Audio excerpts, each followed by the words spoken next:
The border posts leaned crookedly along the dry ridge, each one hammered deep into the cracked red earth, like the last remnants of a world nearing its end. Dust swept across the land in slow, tired waves, pushed by a merciless wind that carried the sharp scent of sagebrush and old gunpowder. This was the outer edge of Apache land. No map drawn by white hands could mark it better than these sun-bleached posts standing silent with their quiet warning. Kace Wilder rode up from the south trail just after noon, his pony climbing the slope with the steady rhythm of someone who knew these hills like the back of his hand. The sun burned high above, casting its heat over the rocks until they shimmered. Kace had been assigned to patrol this stretch of the border 2 days ago, tasked with keeping watch over prisoners and chasing off any trouble that wandered too close. He expected nothing more than dust saguaros and silence. What he saw instead made him yank hard on the reins. A young woman, no older than 18 or 19, hung from a thick hemp rope, tied to the tallest post. Her arms were pulled above her head, her wrists bound so tightly that the skin underneath looked swollen and raw. A crude plank had been nailed beside her, the paint still fresh and dripping. Apache land. Her dress, once light blue and worn, like something a farm girl might wear on a Sunday, was torn and smeared with mud and dried blood. It clung to her like damp paper. Her feet were bare, and the wind lifted strands of her blonde hair, whipping grit across her cheek, leaving small red scratches. Kace slid off his pony before it even stopped moving. Behind him, 4 Apache riders, older and harder than him, approached at an easy trot. Their ponies kicked up dry dirt as they saw the girl, muttering low curses, some fat toward the ground. She was left here by her own people, the first man said, his voice thick with disdain. A warning to us or a gift for the vultures? Kace ignored him. He stepped closer to the girl, her head hung limp, her breath shallow and ragged, each one coming like it might be her last. When a gust of wind blew dust into her face, she flinched weakly, a sign that she was still hanging on. Kace felt something heavy twist inside his chest. "She's still breathing," he muttered quietly. "That don't matter." One warrior answered, "She's white. They took our grazing valley last week. Let her pay the price for it." Kace didn't look away from her. "She's not trembling from the cold or the blue veins on her wrists. This isn't a price," he said, his voice firm. "It's cruelty." The men shifted aside. "You were put in charge of prisoners," the eldest one reminded him. "Not charity. Leave her. She is the message they want her to be." Kace reached up and gripped the rope. One of the warriors barked, "Kace, you sever that rope. You sever your duty." He didn't answer. His knife was already in his hand. In one clean stroke, the rope snapped. The girl fell, crumpling forward, but Kace was ready. He caught her against his chest, her weight light but trembling like a frightened foal. Dirt streaked across her face, mixing with the blood at her temple. She tried to speak, barely moving her lips. "Please don't let them hurt me." Kace swallowed hard. "No one's hurting you." The warriors muttered behind him, kicking at the dust, but none tried to stop him. They knew by the set of his jaw that Kace had already made his choice. Arguing was a waste of breath. He lifted the girl, gently cradling her in his arms, and carried her toward his pony. "Where are you taking her?" one demanded. "Home. That shack of hides you sleep in ain't a home for prisoners."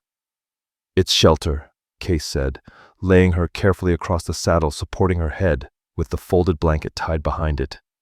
"Better than letting her die on a post."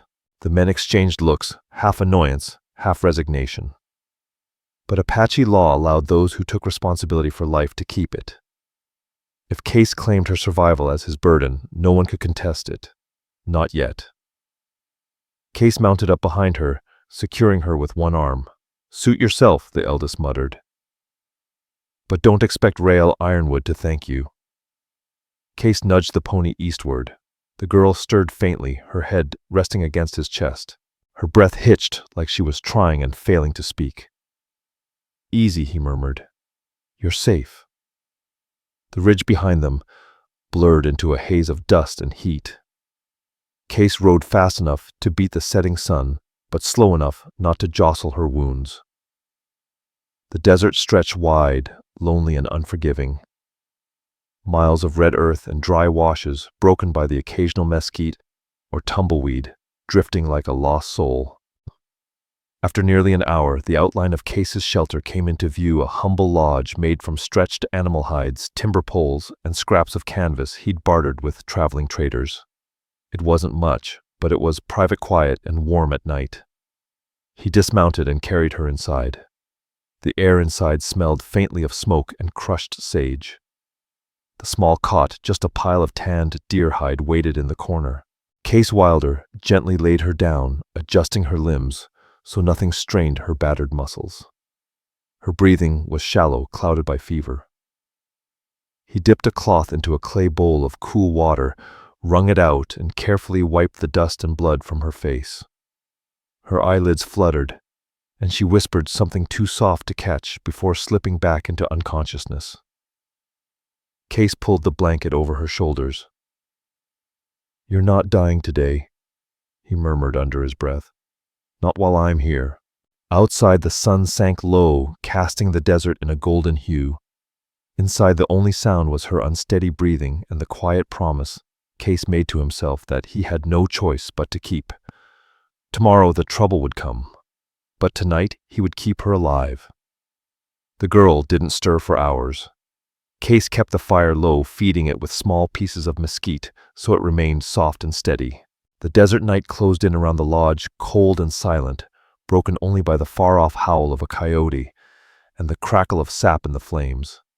Kace sat cross-legged beside her, the damp cloth resting across her brow, watching the rise and fall of her breaths, too fast, too thin. Her skin radiated heat. Fever wasn't new to him. He'd seen warriors through it, watched others lose the fight. But this girl, her body was small, fragile in a way that made him uneasy. She didn't look like someone who had ever hauled water or chopped firewood. Her hands, though scraped and raw from the rope, still held a softness beneath. Kace wished he'd arrived at the border post an hour earlier, maybe two. Maybe she'd still have the strength to curse him instead of fading in and out of the dark. He dipped the cloth again, his broad fingers brushing the cooled water over her cheeks. The dust came away, revealing fair skin beneath. Freckles dotted her face, ones he hadn't noticed before. Her lips trembled. "You're all right," he whispered. She didn't respond, but her breath hitched. It was as if deep down she heard him. He leaned back, running a hand through his dark hair. The lodge felt even smaller tonight, only a few feet across. The walls of stitched hide shifted with the wind. The air carried the scent of sage and the stew he'd cooked earlier, now cooling in its clay pot. She hadn't eaten in who knew how long. A rib showed through the torn dress. She needed food before dawn if she was going to make it. Kace set the cloth aside and reached for the small pot, reheating the stew over the fire until steam rose into the air. He ground the remaining venison softer with the back of a spoon, added warm water until it thinned enough for her to swallow without choking. He hesitated before reaching for her shoulders. "Ma'am," he whispered, even though he knew she couldn't hear him. "I'm going to lift you now." Carefully, he slid one arm behind her back, raising her until her head rested against his chest. Her hair smelled faintly of smoke and dirt, but underneath there was something else, a scent like wilting flowers left too long in the sun. She made a soft sound somewhere between a moan and a sob. "I know," he soothed. "I'm trying to help." He held her steady, bringing the spoon to her lips. The first touch startled her. Her mouth twitched weakly, refusing at first. Then instinct kicked in. She parted her lips just enough for the trickle of warm broth. She swallowed. Barely. "That's it," he breathed, steadying her as she leaned against him. "Just a little more." He fed her one spoonful at a time, each requiring patience. She'd slip under again, her head growing heavy, and he'd whisper softly to her until her eyes fluttered, trying to focus. She never truly woke, but she stayed with him enough to swallow. By the 10th spoon, her breathing eased no longer as ragged. When he lowered her back onto the pelts, she let out a shivering sigh. Her lashes trembled. The fever still burned, but now there was strength beneath it. No longer a fading ember, but a flickering flame. Kace tucked the blanket around her shoulders. The night deepened. The fire sank into red coals. He could have slept, but he didn't. He kept watch as if some danger might slip under the hide walls and take her away. She needed tending again at dawn. And at dawn, she stirred before he could touch the cloth to her forehead. Her eyelids opened slowly, pale lashes lifting like someone pushing through heavy snow. For a few seconds she lay still, staring blankly upward. Then her eyes darted left and right, catching the shadows of the lodge, the fire, the hides, and finally him. She froze. Kace lifted his palm slightly. Easy, you're safe. Her breathing quickened. She pushed herself back, too fast, winced in pain, and then clutched the blanket to her chest as though he might steal what little strength she had left. What did you do to me? Her voice cracked, brittle as wood. You had fever. You were hurt. He kept his tone calm, steady. I treated the wounds. Her face drained white with shock, then flushed red with fury. You... She swallowed hard, her voice trembling. You took off my dress. You saw everything. Kace Wilder's ears burned. He looked away, rubbing the back of his neck like a schoolboy caught in a mistake. I only loosened what I had to, he said. The rope burns on your back were bad. I put medicine on them. That's all. Her jaw tightened. You Apache. You savages. He flinched slightly, but it was there, a shadow in his eyes. You can curse me, he said quietly. But if I hadn't cut you down, you'd be dead by now. She stared at him, breathing hard. The fear in her eyes filled the space between them. Foolish, she muttered. He stood slowly and stepped back, giving her more room. You don't have to trust me, he said. You just need to heal. That's all. She curled inward, clutching the blanket around her shoulders, refusing to meet his gaze. Kace sighed and pressed a hand against the lodge pole. You can stay here for a while. You don't have a home to go back to, not after what happened on the border. Just stay away from me, she snapped. You're yelling from the bed I sleep in, he said, half exasperated, half amused. She jerked, scrambling off the cot, so fast she nearly fell. I'll sleep somewhere else on the floor outside, anything but that. He fought a smile. The bed wouldn't fit two grown people anyway. Her glare could have cut stone, but she stopped shaking. That was enough for now. He returned to the fire, poking the embers until they glowed brighter. Her eyes followed him, wary, confused, angry but alive. Outside, the dawn crept over the desert, casting everything in pale gold. Inside the small hide lodge, two people who should have been enemies now shared the same breath, the same fire, the same fragile beginning. Neither fully understood how their paths had just become tangled. Lira kept her distance for most of the morning, sitting stiffly by the lodge entrance, the blanket wrapped tightly around her shoulders. Sunlight streamed in through a slit in the hide walls, outlining her figure in soft gold. But nothing about her looked soft. Her eyes stayed sharp, cutting toward Kace every time he moved, even if it was only to stir the fire or refill her water cup. Kace didn't blame her. He'd expected worse. He busied himself grinding herbs, moving slowly so she wouldn't think he meant any harm. Each time he shifted, she tensed, gripping the blanket like a shield. You can relax, he said finally without looking up. I'm just mixing medicine. Her chin lifted stubbornly. I don't trust you. I noticed. You shouldn't say it like that, she snapped as if it was unreasonable. I didn't say it was unreasonable. He stirred the herbs into a small clay bowl.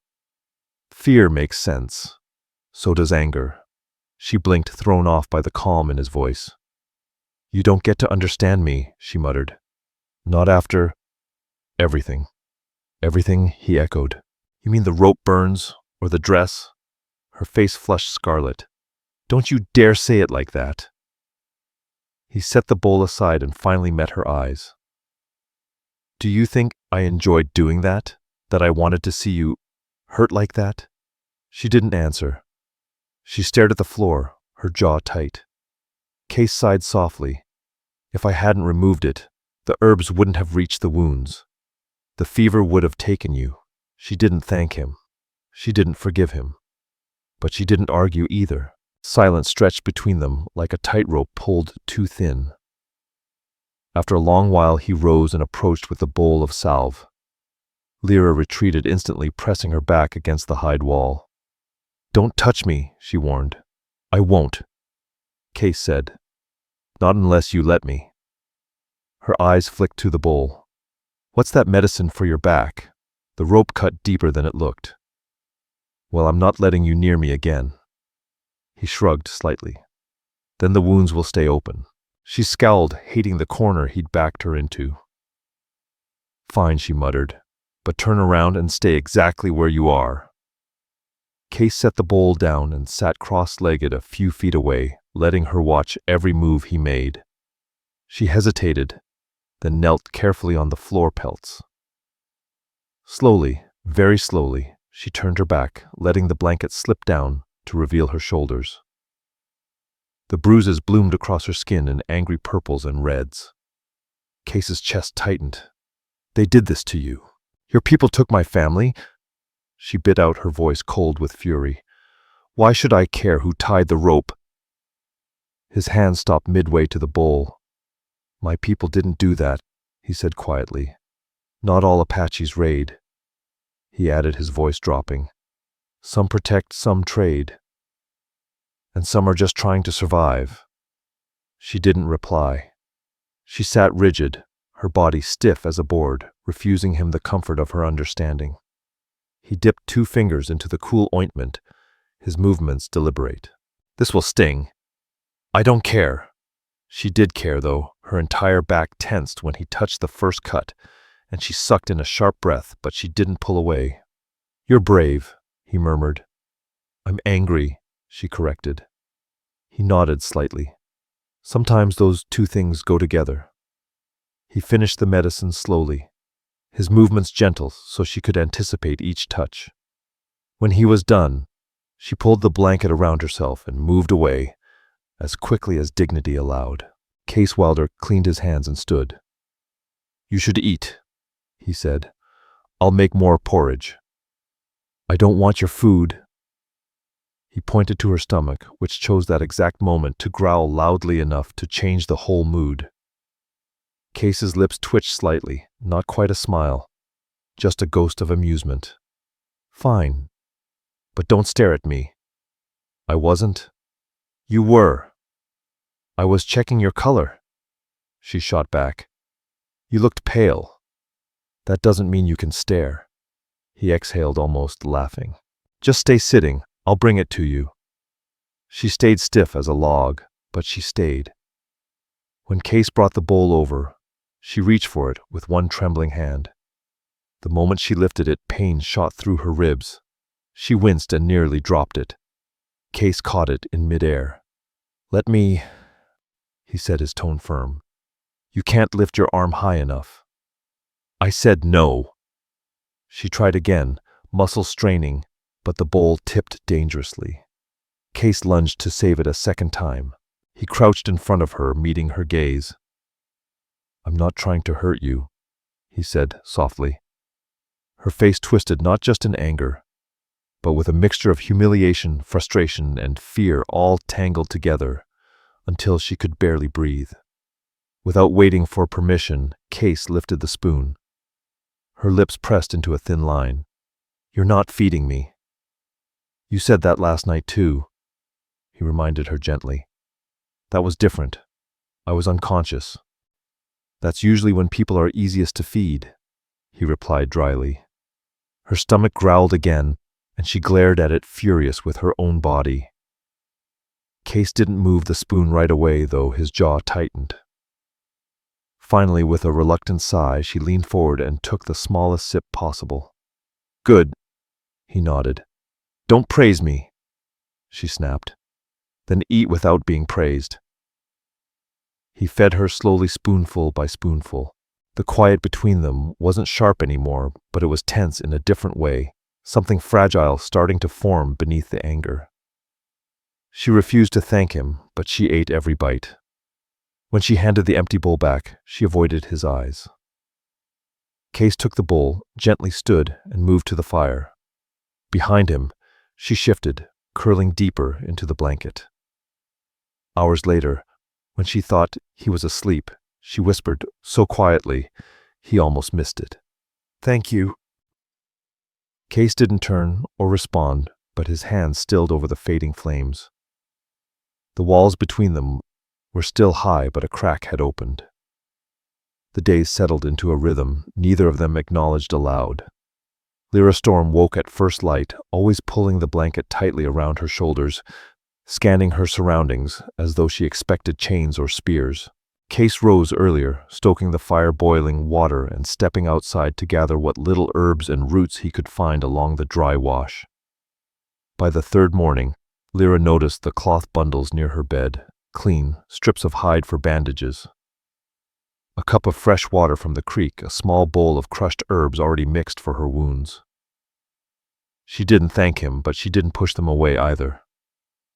Her strength returned slowly. She could sit longer without wincing, stand for a few breaths before her knees shook. The bruises along her ribs began to fade from purple to yellow. The rope burns on her back, though still tender, no longer throbbed with fever. One afternoon, when the sun leaned toward the horizon and shadows stretched across the lodge floor, Kace stepped inside carrying a cracked wooden crate filled with old buckskins, torn shirts, and frayed trousers. Lira frowned. "What's all that? Clothes," Kace said. "Most of them patched, some past saving. Thought I'd go through them." She eyed the stack. "You've been wearing these for a few years. No wonder you look like you wrestled buffalo for a living." He blinked, unsure if she meant it as an insult or something else. "Well, if they bother you, you can patch them," she scoffed. "I can't sew. You patched your own sleeve last night." He pointed it out. She stiffened. "You watched me. It was hard not to. You used my only needle." Her cheeks flushed. "I didn't know it was your only one," he shrugged easily. "It's all right. If you want, I can show you how to make it easier." "I never said I'd help you," she huffed. "You're already helping." She opened her mouth to argue, then closed it. Her shoulders dropped in a tiny surrender. Later, when she thought he wasn't looking, she took one of his shirts into her lap and began stitching the sleeve with careful, clumsy motions. The thread tangled twice. She muttered curses under her breath, each time her brow furrowing in stubborn determination. Kace Wilder tried not to stare, but something warm settled in his chest. She was trying despite her fear, despite her anger, despite everything. By twilight, she'd fixed the shirt well enough that the sleeve no longer hung open. She tossed it at him. There. He caught it mid-air. "It's good. It's crooked, but still good." The next day he surprised her by dragging a heavy timber back to the lodge along with a handful of wooden pegs and a hatchet. Lira stepped outside when she heard the noise. "What are you doing?" "Fixing the place up," he said. "Thought it might feel less like a cave if it had a real doorway." "You don't have to do all that because of me." "I know." She hesitated, then folded her arms. "Then why are you doing it?" Kace set the timber down. "Because you look at these walls like they're closing in on you, so I'm making more room." Her breath caught, not because of the words themselves, but because of how casually he'd said them. Like it wasn't a big deal at all. Later, when she mentioned wanting a corner of soil to grow something, anything, he returned hours later with a small bundle of seeds he'd bartered with a traveling trader, months ago but never used. He cleared a patch of earth beside the lodge, smoothing the dry ground with the back of his boot. Lira knelt there, fingers brushing the dirt. "I didn't think anything could grow out here. Some things can," he said, "if someone cares enough." She didn't look at him, but she didn't need to. The warmth rising in her cheeks betrayed her. That evening, as Kace hammered wooden pegs into place for her new bed frame, she watched him with a mix of confusion and suspicion. Arms crossed, but eyes softening. "Why are you doing all this?" she asked again, unable to stand the silence any longer. "You listen to everything I say. You treat me like I matter." Kace didn't pause in his work.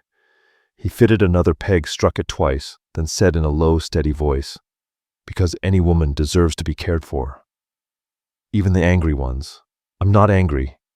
You're always angry." "That's not true." She gave him a sideways glance. "You yelled at a spoon yesterday." She folded her arms tighter. "It startled me." "The spoon." He raised an eyebrow. The noise she snapped, then groaned and rubbed her face. "I don't understand you." Kace finished fastening the last peg, then straightened, running a hand along the carved wood. "You asked why I listen." He lifted his gaze to hers. "Women are like flowers. Treat them harshly, they close. Treat them gently, they bloom and fill an empty place with something worth looking at." She blinked. His words struck deeper than he probably intended. She quickly looked away, pretending to dust dirt from her skirt. The next few days were filled with small changes, quiet moments that stitched themselves silently between them. Lira cooked when she felt steady enough on her feet. Kace brought her small gifts without ceremony. A feather he thought looked pretty. A smooth stone warmed by the sun. A bundle of wild mint. She pretended these things didn't matter, but she kept every one of them. In the evenings when the fire cast its glow across the lodge walls, she sometimes caught him watching her. Not with hunger or ownership, but with something softer, something patient, something she didn't know how to name yet. One night, after she'd finished planting the last seeds in her small garden, she looked up to find him leaning in the doorway, arms crossed loosely. His expression unreadable. "I thought Apache men were supposed to be fierce," she teased lightly, hard, unforgiving. He tilted his head. "Maybe some are. And you I'd rather build than destroy." She felt a flutter somewhere deep inside, unfamiliar and unsteady. For a moment, their eyes locked, her guarded blue against his warm, steady brown. The wind outside carried the scent of new soil and wood smoke. The world felt strangely still, as if it were listening. Then Lira exhaled, shakily breaking the moment. "I should get inside." Kace didn't move from the doorway, but he stepped aside just enough for her to pass. As Lira brushed past him, her sleeve brushed against his arm. The touch was small, accidental, but it sent a jolt through the air. Neither of them spoke of it, neither dared. But for the first time since her world had been torn apart, Lira realized she didn't feel so alone anymore. And for Kace Wilder, who had lived so long with silence, as his only companion, the sound of her footsteps beside him felt like the beginning of something he never thought he'd deserve. The sun dipped low on the horizon when the peace they'd built began to crack. The air felt heavy that evening, still as if the desert itself were holding its breath. Lira finished scrubbing the clay bowls by the stream and carried them back toward the lodge, humming softly. It was a tune she barely remembered from childhood. The small garden Kace had made for her glowed warm in the sunset. Tiny green shoots poked through the soil.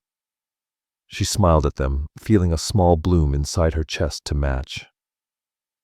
Kace was mending a spear shaft near the doorway, sleeves rolled up his hair, loose around his shoulders. He looked up at the sound of her steps, not sharply, not tiredly, just warmly, like seeing her always settled something inside him. "You took longer than usual," he said, a hint of concern in his voice. "I rinsed the bowls twice," she said lightly. There was grit in the water. He nodded. "I'll walk down with you next time." She raised an eyebrow. "In case I drown in a puddle." His mouth twitched. "Or in case someone else shows up." Lira laughed, rolling her eyes. "Who would show up?" "Too many." Lira froze her breath, caught mid-sentence. Kace set the spear aside instantly, his muscles tightening like a drawn bow. He stepped in front of her without thinking, shielding her with his body. "Inside," he murmured. She didn't argue. Lira slipped into the lodge and pressed her back against the far wall, her heart hammering. The hoofbeats grew louder, 6, maybe 7 horses, kicking up dust like a coming storm. Shadows stretched across the ground outside. Then the voices came. Kace Wilder. One voice spat his name like a curse. Another rose above the others. Kace, come out. Lira's stomach nodded. She recognized authority in that voice. Whoever was out there was no ordinary warrior. Kace exhaled a steadying breath before stepping outside. Lira, trembling, crawled to the doorway and peered through a narrow gap in the hide. 7 Apache riders formed a tight half-circle around the lodge. Their chests were painted, their faces grim, weapons strapped across their backs. And at the center, a tall figure with iron-gray braids and a cold, unyielding stare. The tribal chief. Lira's blood ran cold. The chief dismounted slowly, his boots hitting the ground with a thud that stirred a cloud of dust. "You embarrass your people," he said, his voice low but sharp, like a blade. "I trusted you with a prisoner." Kace didn't flinch. She was dying. That was the point, the chief snapped. "She did nothing wrong. She is white," the chief barked. "Her kind has taken our grazing lands, poisoned our wells, stolen our fields. This one was a warning. You were not meant to bring the warning into your bed." Lira stifled a gasp, pressing a hand to her mouth. Kace's jaw tightened. "She's not in my bed." The chief's eyes narrowed. "Do you deny she sleeps under your roof, that you feed her, protect her?" Kace didn't answer. His silence spoke volumes. Another warrior spat into the dust. "We saw what you built. A garden, a second bed, all for her." A murmur of disgust rippled through the men. Lira's throat tightened painfully. Shame burned her cheeks, not because she had done wrong, but because she had put him in danger without meaning to. Kace the chief growled. "You have broken trust with your own people." "She's innocent," Kace said quietly. "Innocent." The chief barked a laugh. "Did you forget the white surveyors who cut our hunting trails, the soldier patrols that killed our scouts? They claim the land they walk on. They claim our very breath. No white man, woman, or child is innocent. That's not her fault," Kace insisted. "She carries their blood. She carries wounds they gave her, too." The men muttered uneasily. A few shifted in their saddles as if rethinking old beliefs they hadn't been brave enough to question aloud. The chief stepped forward until he stood nose to nose with Kace. "I hired you to guard her," he hissed, "not to keep her, not to treat her like a wife." Kace stood tall and firm. "I treat her like a human being." The chief's eyes flashed with dark rage mixed with disappointment. "Then you are no longer one of us." The words fell like a hammer blow. With that, he clapped both hands over Lira's mouth to muffle her cry. The chief lifted his chin. "Pack your things. You and the girl are banished. From this moment on, neither of you shall set foot on Apache land again." Kace Wilder didn't move, didn't argue, didn't beg. He simply nodded once. Lira Storm's breath caught. She couldn't stay hidden any longer. She slipped out from the doorway, standing behind him, her body trembling. As soon as the chief saw her, his eyes darkened even further. "Appropriate," he sneered. "The stray dog now stands with the stray girl." Lira recoiled as though she'd been struck. Kace stepped in front of her, blocking the chief's glare. "You will not speak to her like that," he said, his voice firm. A low hiss of disapproval rippled through the warriors. "You defy me even now," the chief demanded. "I protect what's mine to protect," Kace said, his voice steady. Lira's lips parted. "Hers is—" No, he didn't mean it that way. Or maybe he did, but the chief twisted the words with a bitter sneer. "Then go," the chief ordered. "Take your white girl and leave. You are no longer Apache." The riders wheeled their horses and thundered away, a cloud of dust rising that stung Lira's eyes. For a long moment the world fell silent. Then Kace turned to her. She searched his face, her voice trembling. "I'm so sorry. I didn't mean for you to lose your home." He shook his head softly. Don't apologize. I chose this. But your tribe, your land. Lira, he interrupted gently. From the moment I cut you down, I knew I might lose everything. Her breath faltered. His words wrapped around her heart like warm hands. You shouldn't have done that, she whispered, tears threatening to spill. Not for me, he said simply. I'd do it again. The desert wind picked up, tugging at her hair, carrying away what little certainty she had left. She looked at him, really looked at him, and for the first time she felt the weight of what he'd sacrificed for her. A girl he should have hated. Her voice cracked. Kace, what are we going to do? He reached for her hand, slow and gentle, as if she might shatter. We find a new place, he said. You and me, that's enough. And with the sun sinking behind them, the two of them turned away from the only home he had ever known. Together they walked until the sky bruised purple and the first stars blinked awake. The desert behind them glowed faintly under the fading sun, a long stretch of land Kace once knew, now forbidden as though it had never belonged to him at all. Lira kept close, though she tried to hide the way her steps faltered on the uneven ground. Are you tired? Kace asked quietly. No. She lied. He slowed anyway, matching her pace. After another mile, they reached a small creek cutting through a patch of cottonwoods. The water whispered over smooth stones, a soft voice, in a land that rarely offered gentleness. This will do, Kace said, kneeling beside the bank. Lira sank onto a fallen log, pulling her blanket tighter. Evening shadows made the bruises on her arms look darker, but her shoulders no longer slumped the way they had when he first carried her into his lodge. Strength had returned to her, trembling at times, but real. Kace gathered branches, bark, and dry grass. Soon a small fire crackled between them, sending sparks that melted into the night. Lira watched him work, her eyes drifting over the confident set of his hands, the easy way he handled every piece of wood, as if he'd been building fires like this since he was old enough to walk. Maybe he had. When he sat beside her, she drew a slow breath. We really can't go back. No. And you're not angry. He poked the fire with a stick. I'm not angry.